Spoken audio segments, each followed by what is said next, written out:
As we move through this, I'm going to challenge you to think, as I wrote up here earlier, like a business. Okay? And I'll tell you why, and you can challenge me. I'm going to kind of skip through some of this because based on how much time we had left last time and what I've heard that you've already heard this morning, I'll try to move through it quickly and then get to the part where you can ask me things that you want to know, because I think, again, that may be more relevant, and it's probably, you're not the only one in the room who has these questions.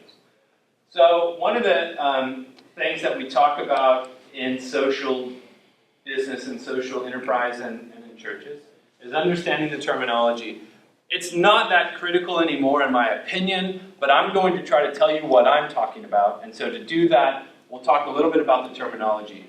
The word that I first came into contact with is this idea social business comes from Muhammad Yunus. Does everybody or anybody know who Muhammad Yunus is? Muhammad Yunus, Y-U-N-U-S, is a Nobel laureate known for basically starting Grameen organizations, which is from Bangladesh and one of the pioneers in microfinance. When I was at Pepperdine, he had just got his Nobel Prize. He came 2008, I believe, and spoke to us there. And that's when I really realized that it was sort of that, where you guys were talking about how do I bring all these things together and be something that encompasses them all. He talked about taking business and making people's lives better with it. And he talks about it in very specific ways, but for me it was my first sort of aha moment. And we'll talk about how he defined social business, which I will take some issue with, but it's important to know that that word has a very specific meaning at times, at least when you're talking in the world of the things we're going to talk about. Social enterprise is what I will refer to often, and I'll define that, but what I really mean by social enterprise is that you have an organization who's framed or created around a purpose, and in my opinion, a for-profit organization, but we'll talk about that too. Conscious capitalism is another word that you hear a lot. I like this word because it identifies capitalism, which we as Americans tend to think is the greatest thing since the Second Coming. Anybody here know what the definition of, what are the three components of capitalism? Or one component of the three? Anybody get it? What is it? Capital, profit. It's actually, profit isn't one, but you would think it would be. But anybody else? No. Keep going. Market. Competition. Market. Free markets, competition, and one other one. It was actually part of the original... commerce? No. Life, liberty, and the pursuit of happiness was a phrase that John Locke, I believe, came up with. But when he came up with it, it wasn't the pursuit of happiness. It was life, liberty, and the pursuit of something. Anybody know what it was? Materialism. Private property. Another one of the hallmarks of American thought. So capitalism is really free markets, competition, and private ownership. Okay? Nothing in there about greed. Nothing in there about have and have-nots. Nothing in there about tops and bottoms. None of that. Private property, competition, free markets. And so this idea of social enterprise fits really well within that, because it can and does exist in all of those areas. Okay? And then the word that I want to, and again, I'm not trying to step on toes, but this is not social enterprise. Okay? It's not a bad thing, necessarily. How many of you here come from a faith-based background at all? Okay, good. So I can use this reference. Paul's talking, people are coming to Paul and saying, hey, people are talking about how they come in Apollos' name and they come in, so-and-so's name, and they're talking about Christ, but they're claiming to come from all these different people. And he says, look, wait a minute. It doesn't really matter where they're coming from if they're doing what we need them to be doing. Okay? Corporate social responsibility is sort of like that. And that was a terrible paraphrase, but I'm trying to make a point. As the professor, I get to do that. We don't always care why people are doing good things as long as they're doing good things. But oftentimes, corporate social responsibility is sort of viewed as whitewashing, right? Yes, we destroy the environment, but we give money to children's schools. Okay? Some people would call it greenwashing. There's all these different ideas, but social enterprise is not, at least in the end, corporate social responsibility.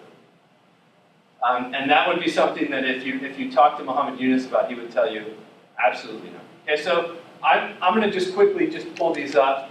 It's not as important to know what Yunus's principles are, but just to know that he's very specific about what makes up a social business. And some of them are that they must be financially sustainable, which I'd agree with. Anybody who invests doesn't get anything back but what they originally invested. There's no return on your money if you invest in it. Profit stays in the company, environmentally conscious. You get a market wage for better working conditions. Do it with joy. Be excited about what you're doing. But that every social business has to be focused on overcoming poverty or some other poverty-related problem. And I would say, in my definition, that's not necessarily the case. So, I only have 4 principles because I like to keep things simple. But this is sort of an idea for you so we can kind of be on the same playing field. I believe that a social enterprise needs to be for-profit. That doesn't mean that you can't have a nonprofit that supports social enterprises, that you can't launch social enterprises, that you can't invest in social enterprises. But if we want to talk about the definition that I'm referring to, okay, not that you can't do good things and be a nonprofit. The definition that I'm referring to will be a for-profit organization. And it's for this reason right here, financial sustainability. Okay? The nice thing about business is you have to create something of enough value that people are willing to spend their discernible income on. And you have to do it in a way that people feel like they're getting more in return than what they're paying for. And you also have to be sustainable enough that what they're giving you covers all your costs. And it maybe makes a profit that you can reinvest. That is a sustainable model. That's all I'm going to say about that. So number 1, for-profit. Number 2, for people. I have a broader vision and definition of social enterprise than maybe Yunus would of social business, which is the purpose of your organization, to make the world a better place. I don't care what you think makes the world a better place. You might think comfortable shoes makes the world a better place. But is that the purpose? Okay? Profit, number 1, is necessary in a social enterprise. But as we say in law school, it's not sufficient. Okay? If the only reason you exist is for profit, you will make different decisions than if you exist for a purpose.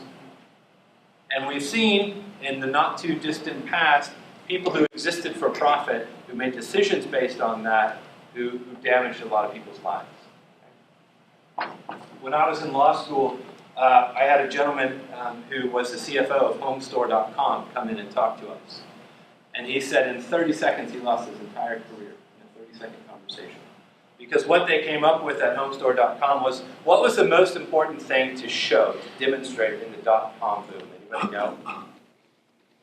If you wanted people to invest in your organization, what did you need to show? Rapid growth. Rapid growth, which correlates to what? Solutions. Easy.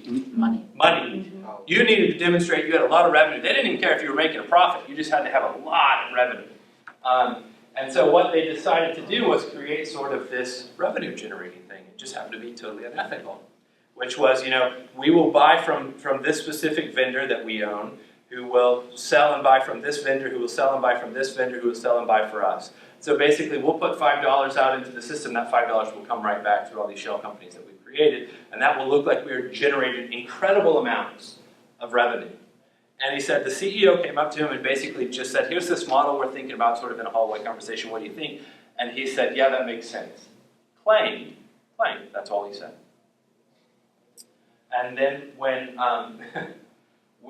the SEC came and did some investigations, only you got the IRS investigating you and you've got Sarbanes-Oxley. Like those two things, if those people ever come after you, if you're ever being prosecuted for one of those, turn over on your back, put your belly up, and just let them take whatever they want.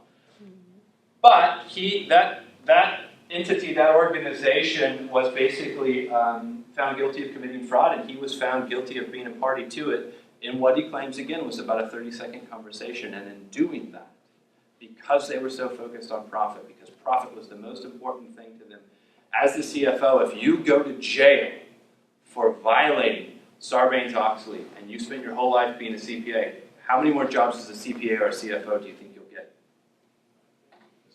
Zero. answer is no. He was like 35 at the time, had 3 kids, went to jail. I think he was going for 10 years. In fact, the reason he was talking to our ethics class about it was to try to get a better sentence. But good guy, smart guy, focused on the wrong thing, and lost a career over it.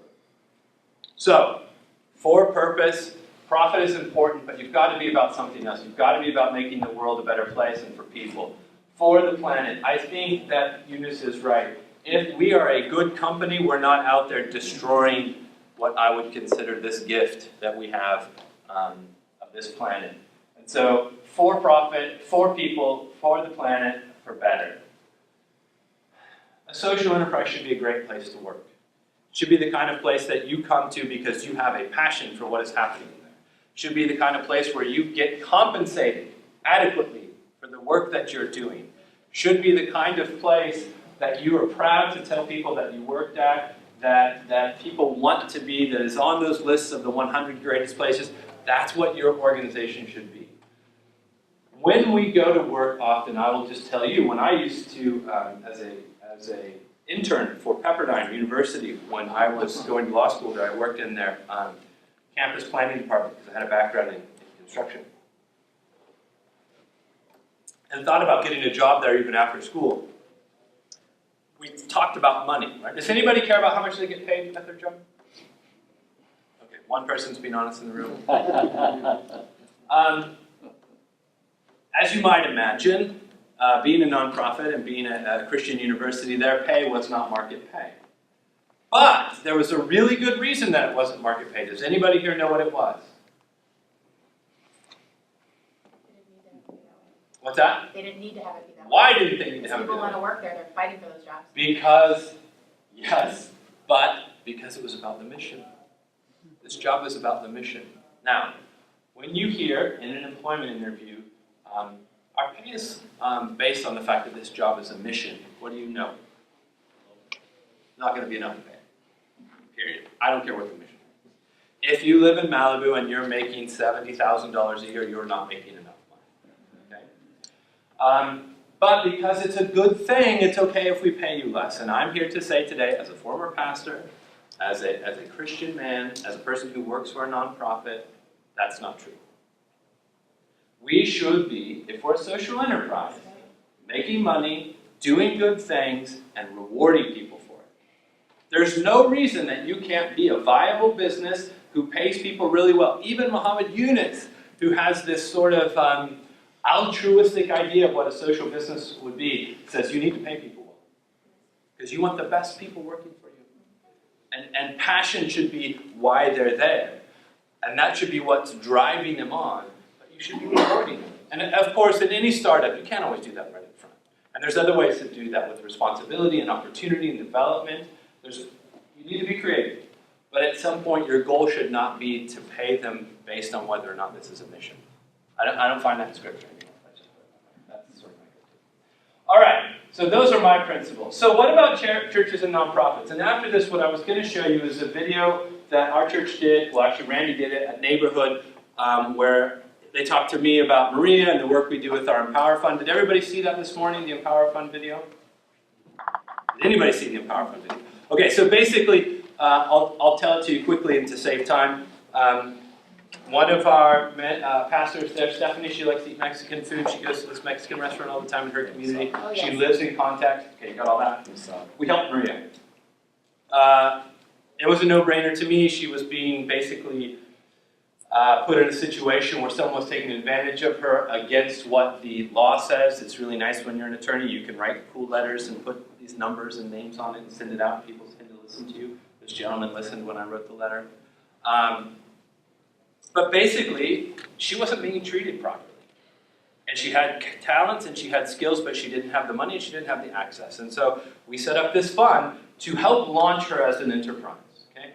I would say that Empower Fund is not a social enterprise. It's a microfinance fund that we have at our church. The purpose of which, though, is to help people launch good businesses in the community. And possibly social enterprises, hopefully social enterprises, as they go out and do good things and hire other people and give people a job. I saw a TED Talk one time where a woman said, isn't giving someone a job who needs it enough of a social enterprise? And I would say, yes, it is. But churches and nonprofits have the opportunity to do a lot of these things that maybe other businesses can't do, like helping launch businesses. And there's a number in this room, I'm sure, and there are always people, churches that call me and say, hey, we want to start a social enterprise. And I always say to them, great, are you going to start a parachurch organization? Are you going to launch an independent, for-profit business? And they struggle with that. You don't have to do it my way. But what I will tell you is, where we can come in as churches and nonprofits is to support these ideas and launch people on their path, or create educational pieces or incubators or things like that. But I really think to be viable as a social enterprise, you need to separate yourself from that, what was the word that you used? Security. Thank you. From this idea, it's better when it comes from other people. From this idea that it has to be funded through donations and grants and people giving us their money. I can talk more about that, but I'm a big believer in that. And I think there's a place in the world for us as churches and nonprofits. But I don't necessarily think that the best use of our skills always is going to be to be starting ourselves a social enterprise. So here's a few examples. Some you know, some you don't know. I have Empower on here, but I would say this isn't what I would call a social enterprise. I would say that it's set up to help launch social enterprises. Because what does every startup company need, even if you're for-profit? Money. They need that. And if in your organization you can start a group like we did, that sort of has this seed money set aside for people that we believe are going to be successful and that need that access and need that funding, do it. Please do it. Simplicity is an organization that some of my students are working on, so is Beyond Family. Simplicity is really just an organization that's set up to, what they're trying to do is help people eat better and connect to local food sources because they think that's important. I think it's super important as a farmer myself. And so what they're doing is they're going to go and create relationships with local farms and even in the farmers markets, and develop recipes that are based on those products and inputs, and then sell that as a package. I go to the farmer's market almost every Saturday. I probably spend $40 there. I bring all this produce home that seems like a great idea, and then I don't know what to do with it. So I eat the fruit, and maybe I'll make the Brussels sprouts, or I'll drink the milk, but a lot of it goes to waste. And so what they're trying to do is say, hey, side note, right now in this country, we watch more shows about cooking than we cook. Okay? Everybody wants to be a chef. Nobody wants to take the time to do it. So their little tagline is chef not included. They're going to give you the product, the food. They're going to tell you what to do. They're even going to put videos online to show you how to do it so that you can feel like you're being creative and that you're doing good things for your family and that you're cooking home meals, all of which are, in my opinion, extremely culturally important. That's a social enterprise, you guys. They're not feeding the poor, although they have some ideas on the back end about helping food kitchens and things like that they do want to do. But they exist for a purpose that is not just about poverty. But I think it's a great one. And I think that's an awesome idea. So I just wanted to kind of put this out there. Tom's Shoes, we all know Tom's 1-for-1, buy a shoe and give a shoe. Easy model. Zappos. When Tony Shea started the online shoe company, Zappos, he said, I want to provide the best customer service possible. He didn't care what they sold. Shoes happened to be what they ended up selling. But if you read the book, Delivering Happiness, he'll tell you, I didn't care about that. I just wanted to have the best customer service relationship possible. And he has great stories about that. In my opinion, social enterprise. Does Zappos make a lot of money? Yeah. They're building a city in the back, right? Based on their culture. They make tons of money. But that they exist. Because what happens is, if you don't exist for that purpose, anybody here read Drive by Dan Pink? Read. Okay, great book. You can watch a short video if you go to RSA Dan Pink Drive on YouTube. And he'll tell you, when the purpose and profit motives become unmoored, disconnected, bad things happen. So it's got to be about this purpose. And it doesn't matter if it's not poverty, as long as the purpose is to make the world a better place, to help your community. In my opinion, you're meeting a social enterprise standard. Here's my how-to. It's not charity. Muhammad Yunus says there's no dignity in charity. I think that's really important for us to remember. It doesn't mean there's no need for it. It doesn't mean there aren't times when people have lost their house or are hungry or need a place to sleep, and charity is the right thing. Teaching somebody, as I said in the earlier session, if your house burns down, having someone come in and say, what you really need to do is start a social enterprise, doesn't help. Having them find you a place to stay and clothes and food helps. But in the long run, social enterprises are not about charity. Okay? They're about freedom. They're about helping people use their gifts and talents. They're about connecting them to enterprising opportunities, business. Okay? Find your passion or a problem that you're passionate about and create an enterprise solution, which to me means creating a product or service of value that you can sell for more than it costs you, that people want to buy. I would also say, and again, this is something I'm really passionate about, lean entrepreneurship. It's not business as usual. Okay? Start small. Start with the money that you have. Figure out what it is that you really exist for, and then decide. This is what I tell my students in the entrepreneurship class. I say, look, tell me what you want to do. And they start all these big ideas and great ideas, and they come up with this business plans, and then I said, okay, how would you do that by Saturday? Because if you think about what you could do by Saturday, you'll know what your core purpose is. What does that really look like if you had to launch it by Saturday? What could you do to meet your purpose? Lean entrepreneurship, there's some great conferences out there, there's some great books. Lean Startup is one of them. One of the habits we get into in a business school is to think about IBMs and Microsofts and Walmarts of the world and forget that those make up like less than 2% of all organizations out there. I went to a conference with the MBA students. I took them to Harvard this year for a social enterprise conference there. And we went to a funding workshop. And the statistic there was, how many organizations do you think get venture capital funding as startups? What do you think the percentage is? Yeah, it's like 2%. So 98% of all startups have to figure out how to get money somewhere. My charge to my students is start small. If you're creating a service, do it for your family. See what they think about that service. Get feedback. Iterate. Do it for more people. Get feedback. Iterate. That's the idea of lean entrepreneurship. It's about saying, how do we launch in the marketplace? How do we get something off the ground? How do we access our social networks so that we can just start putting products out there? We can ship, as Seth Godin would say. We can ship products and then get feedback and then change and ship again and then get feedback and ship again. You want to have a plan. There's nothing wrong with having a plan. But if when you graduate from the MBA program at Fresno Pacific and what you've done is written a 60-page plan that you will never launch because it's not even reasonable for you to do it, and then you call that good, we haven't helped you. If you've written a 25-page plan that talks about what you can actually do to start tomorrow, and in writing that plan you've actually tried to start tomorrow, and you've been doing this already, then we've done something that's worth value. Okay? Lean entrepreneurship, great concepts coming out of Harvard Business School and FPU. So take a look at that. It's not, social enterprise is not business as usual. Find and hire the best people, pay them well. I've said enough about that. Okay. I rushed through that. But I just wanted to sort of set the table, as we say at church, and put some things out there for you to think about and maybe spark or at least give you a little bit of ground to talk about. But now ask me, what do you want to know? What are you thinking about? What didn't you like about what I said? What resonates with you? Challenge me. I'm going to start out by agreeing with you. One of the first slides I always like that. was the idea that investors get no return. And that didn't sit well with me. I like that you didn't include that in your list. Yeah. To be sustainable and profitable, should be willing to share the profit in many different ways. And to investors seems like a reasonable place to share.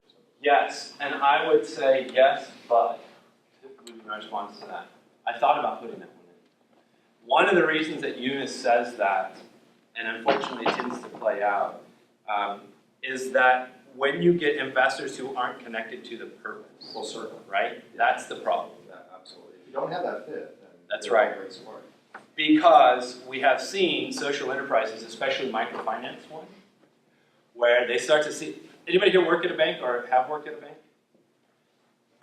Would you imagine that typical repayment of loans in America is 98%? No.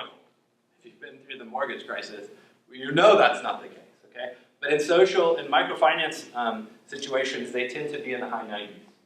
What bank wouldn't want that?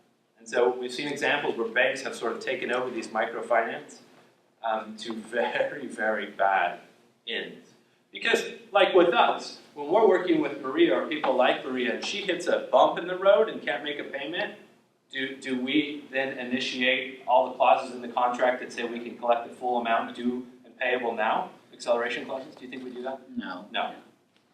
But we do things to help her so that she can make that next payment should those issues come up. And that's why they're successful. Because they're flexible, because they're small, because they know the people. So yes, I don't like his idea that you can't get your money back plus some, something worth it for you. But I would say those investors need to be connected to the purpose. My question is a little half-baked. So here we are. My presentation's half-baked. Well, no, your presentation's pretty solid. Matter of fact, I remember I saw you last year, so I get credit for 2 times? Yes. Yeah. Yes. No, okay, so here we are with the for-profit sector, the nonprofit sector, and the social sector. So we're talking to churches about starting and really relearning, completely reprogramming in some ways. When your church did that, I mean, was it a culture clash, strange, what happened to Maria, why does it have to do with us? And then financially, how did that happen? How does a church go from a budget to a micro loan to someone who's down the street? There's a lot of ways to answer that question. I'll try to answer it as candidly as possible. Please. I think the people at Neighborhood Church are there because they want to be there and because they believe what we're doing. And the people who aren't there anymore. And that happened in our church. Oh, wow. So, as a former pastor, one thing that I have often said, even in my church, was the dean actually of the business school, a few deans back, said to me one time, "You have like 3 churches at least within your congregation, probably." Yeah. And if you're not speaking to all of them in relevant ways, then it may look like unity, but that's not really what you have going on there.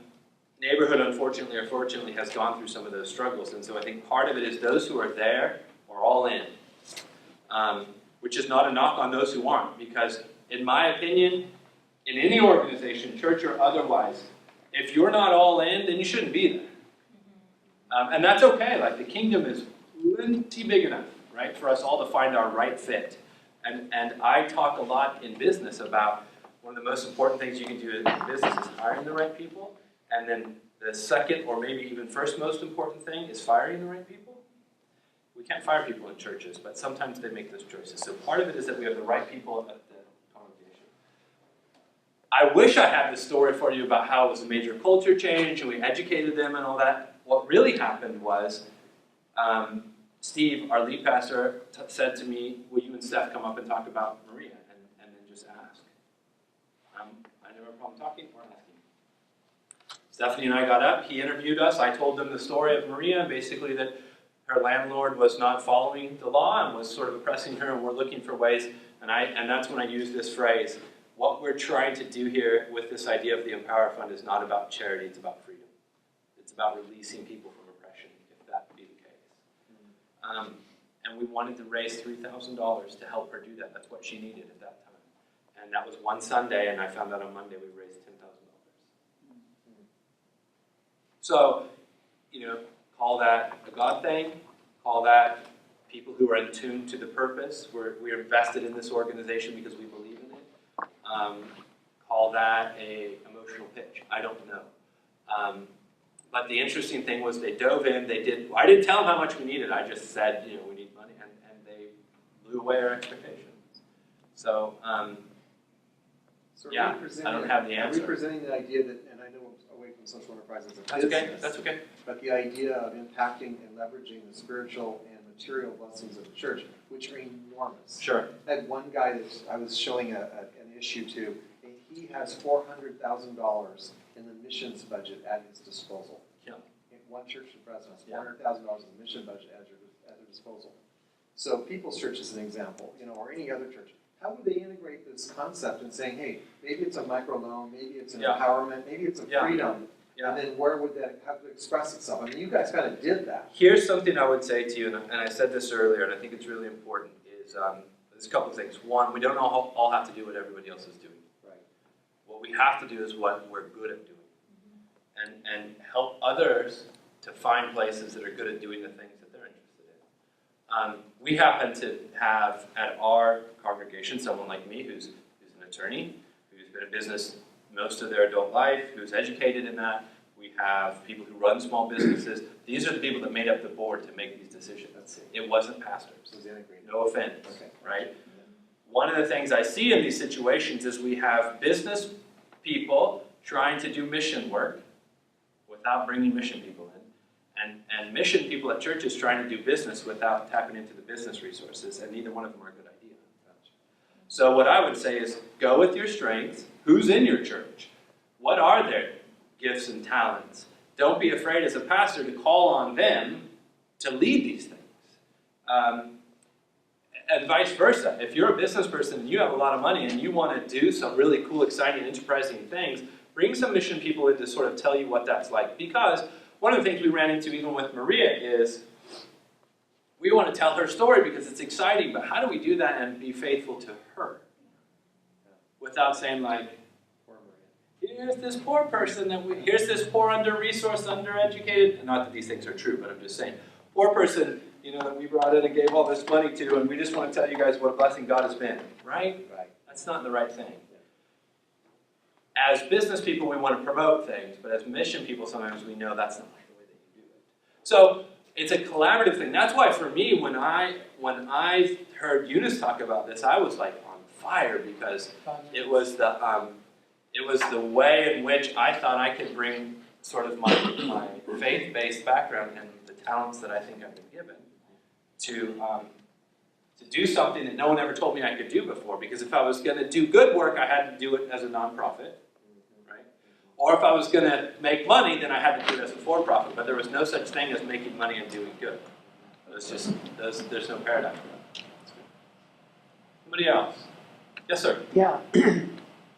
Find best people and pay them well, and just when you, I'll give you sort of why I'm asking you. Yes. You start a social enterprise. Yes. Okay, April sort of heads up one part of a lot of the ministries within a thrift store.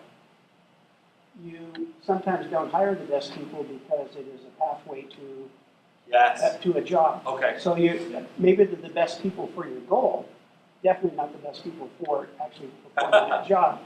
And basically, pay them well is, I believe you have to pay them, but I see in a lot of things, one of my partners is the chairman of another board that has a thrift store. Yeah.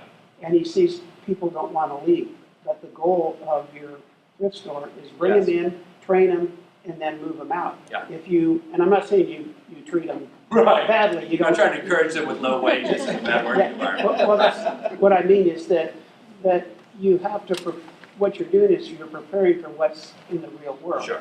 And it's not always the best treatment, and in a sense you want them to leave or your mission is gone. Yeah, if you make your kids too comfortable, they don't move out. They don't move out, exactly.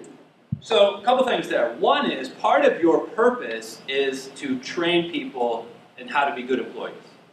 Okay, so where I would say hire the best people may be the executive staff you have working over those people, right? Because I could start a table sales company that only sells tables, minimum price $25,000, build the best handcrafted table, sell those all day long to affluent people.